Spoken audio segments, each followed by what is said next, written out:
Welcome back to the land of clutter.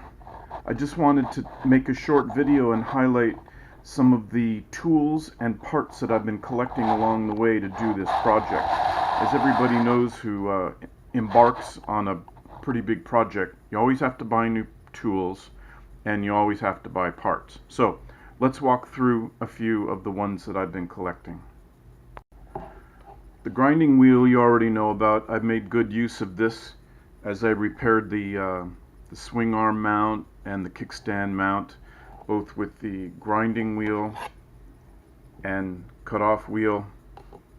Can't really get around any kind of metal work without these. It's Stanley, it's yellow. I like yellow. All my tools back home are DeWalt. I think these are in the same family here. It's good quality. It's doing the job for me, so I'm happy. Next up is a Stanley Heat Gun. Heat guns come in handy when you're doing electrical work because you want to use shrink wrap tubing as you're making joins in the wire. And I have a whole collection of shrink tubing that I've been using or will use in the future to insulate the joins in the wire I make. During prototyping, I had been using a lighter, which really doesn't do a good job because you're halfway to burning the wire, but the heat gun really does it.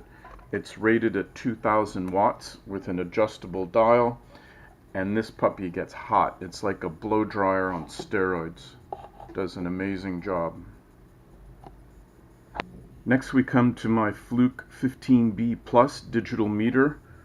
It's got a massive display, volts, AC, DC, millivolts, AC, DC, ohms, diode check, capacitance check, amps, milliamps, microamps.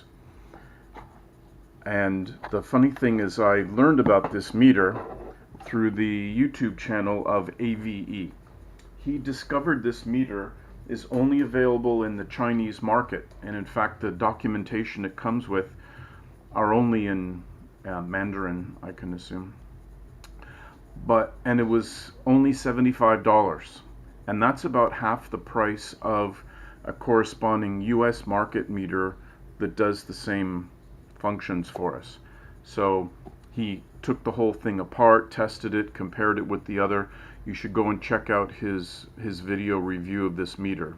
His website or his YouTube name is A little V big E. And that's to join the ranks of my cheap, probably $6 meter that I bought at one of the local hardware stores that doesn't measure voltage correctly. In this range, it's actually off by 10. The digit is the decimal point's not in the right place, and it's not particularly accurate. So I figured it's time to buy a big boy meter. The only downside of the Fluke meter is it only measures current if you put the meter in line in the circuit, in the wire that you're trying to measure your current on. If you've already built something, or it's very, very inconvenient to disconnect it and put the meter in place, it's difficult to measure current unless you have one of these. This is called a Clampon meter. So pretend you had a wire with massive amounts of current running through it.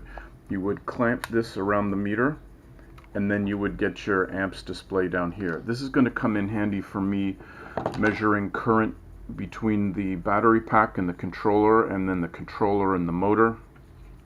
I picked it up, I think it was 500 baht in the electronics neighborhood in Bangkok called Ban Mat, which translates to about $15. This brand is all over Asia. It seems to do a good job, and it also came with a temperature probe, which is interesting. I don't know. I guess I can do some battery testing to see if the batteries are overheating or the controller is overheating with that. But I pretty much bought it simply for its Clampon Ammeter function. Okay, this is not a tool in the general sense, but it's a prototyping board for building circuits. It'll be my second one. I've already as the alert viewers may remember, I've already built up the Arduino based Bluetooth circuit to simulate the JevQ before I actually had one. Now that I have one, this isn't as valuable to me to work on my software, but I don't want to tear it apart. So I bought another breadboard, cost me 130 baht, which is about the price of a beer in a bar. So it's always good to have a few of these around. Next up is a little future forward looking. It's a tiny little panel mount voltmeter that goes up to 100 volts DC using the little cable there. There's a voltage probe and an amps probe, but I'm just going to use the voltage probe. And what this is going to go into is my upgraded battery pack. Whenever I get around to that with the lithium battery cells, I want to be able to look at the voltage of the pack without having to take it apart and use a meter. So this, I will cut a hole in the top of the pack, lay this in, but the downside of having a voltmeter measuring a battery pack is the voltmeter uses power and over time will drain the pack and potentially damage it. So what I also got was this push button momentary switch, which is flush and really sweet stainless steel. So what's going to happen is the meter and the button will be next to each other. When I push the button, it'll complete the circuit to measure voltage, and then I let it go, and then the voltmeter is out of the circuit, not drawing any power off the pack. So this is looking forward to the future. And here, speaking of looking forward into the future, this is an empty battery pack that I ordered from Toyotron. I asked for everything except the batteries, which came almost correctly. They forgot the lock mechanism here. But so you take it off the top. They gave me the full wiring harness and the Anderson connector, which is that red one in the back. That's critical because that is what will connect this to the bike eventually. And it does have right down here the accessory battery charging plug, so I can charge it in my room. Now unfortunately they make this out of fiberglass and it's not very high precision. You can see the top sways way down, and then the top itself is not level in any way, shape, or form. It doesn't fit well onto the battery box itself, but well, what are you gonna do? It cost me 1,300 baht, which is about about $40. I'll have to check on that. But it's good because it helps me avoid tearing apart the lead acid pack when I want to experiment with the new lithium pack. So I can just swap it in and out as needed. And while we're at it, I'm going to give you a little sneak peek of what the lithium pack's going to look like. This is a mock-up of a module of batteries that gives me the 60 volts I need, or this is actually 74 volts for Abel's bike. So take out a couple of cells and we're down to the 60 volts that I need. This will be the base unit of battery that goes in here. Now what I can do is install as many of these as I can physically fit. On the bottom, on the top, this way, sideways, back and forth. And then once I physically lay them all out, then I wire them up in parallel to get the total amount of power that I want out of the pack, but maintaining my 60 to 74 volts. So as you can see, there's a tremendous amount of space in here for lithium. Should I go that way? 1, 2, 3, there's 4, that makes 8. I can have 8 of these in here with no trouble. 1, 2, 3, 4. I could even lay them down potentially. It's a shame that this is rectangle cutout is so big because actually if I drop the two cells, it might actually fit, but that's something to worry about in the future. The next two are alternative bits of technology for my bus bars. Now, what I had seen in the course of my searching was like a strip of metal with things sticking out and insulated, essentially what I'm doing here, but in a much cleaner fashion. And what did I find in one of the shops? Exactly that thing that I saw on my web search. Now I'm assuming that if I went with this, I would do the number I need, cut it off, and then somehow seal up the end of that. But look what happens. It's the wrong size. If I line it up there, I'm off. And this is the only size the lady had in the entire parts neighborhood in Bangkok. She's the only one that had this thing, and it's too big for my bus bar unit. So, wah, wah, wah. Now the other thing that I looked into before I finalized on this was building my own strip of metal, designing and 3D printing the plastic carrier, as you saw in one of the earlier videos.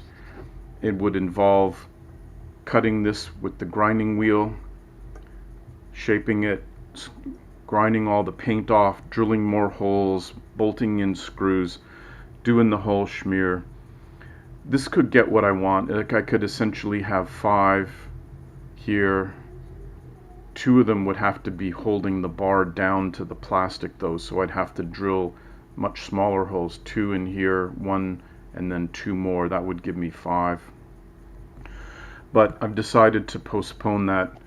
If this thing totally fails, then I'll try this methodology, or I might just order those ones from America.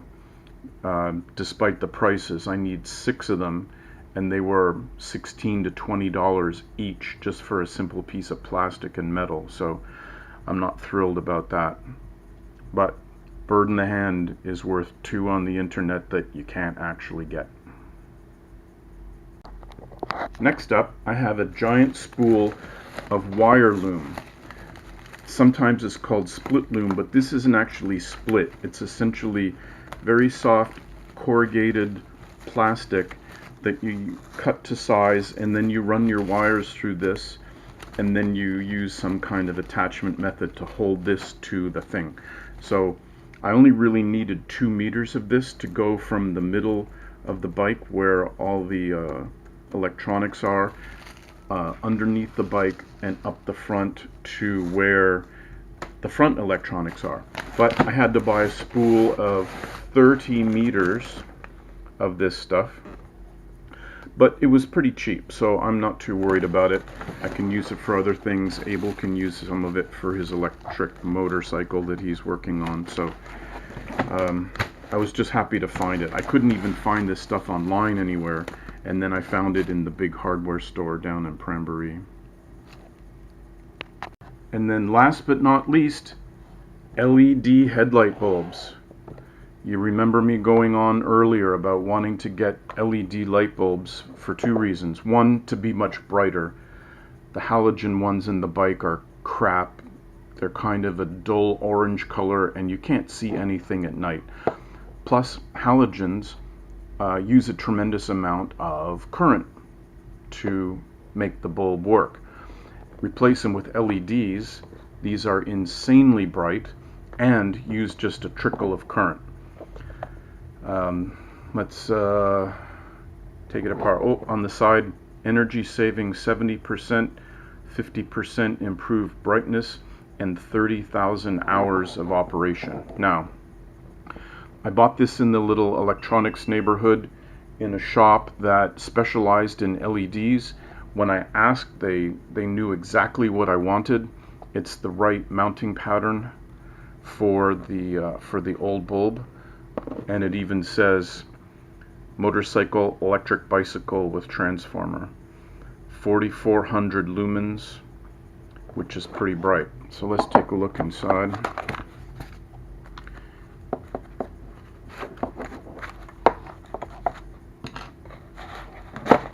Here's the unit itself. Here's the bulb. The yellow strips are the actual LEDs. They're called COB, chip on board. If you ever see LED cob, that's what they're talking about. This one has 4 LEDs around the outside, and it is actually wired up so that you get low beam and high beam out of this connector. I don't know if this connector exactly matches what's in the inside of the bike, but I can easily modify it to get what I need. And one of the things you're going to find in almost any LED headlight is this little driver box. It basically conditions the power to exactly what the bulb needs based on the input coming from the car. And it also has a little fan in the bottom which keeps the bulb cool. There is a little bit of heat that's generated there, and they add these fans to take the heat away and increase the lifespan of the bulb itself. So this will be an amazing upgrade to the bike. Now all I need is a 12-volt power supply to plug in here to do a little test for you. I'll see what I can whip up. Well, things are going from bad to worse with the bike. I just tried to pull 12 volts out of the front headlight connector, and luckily I checked it with the meter before and it's outputting 60 volts. And then I checked the horn. It's trying to drive the horn with 60 volts. So what that tells me is the bike's original 60 volt to 12 volt DC to DC converter is now a 60 volt to 60 volt DC converter, which isn't helping me at all.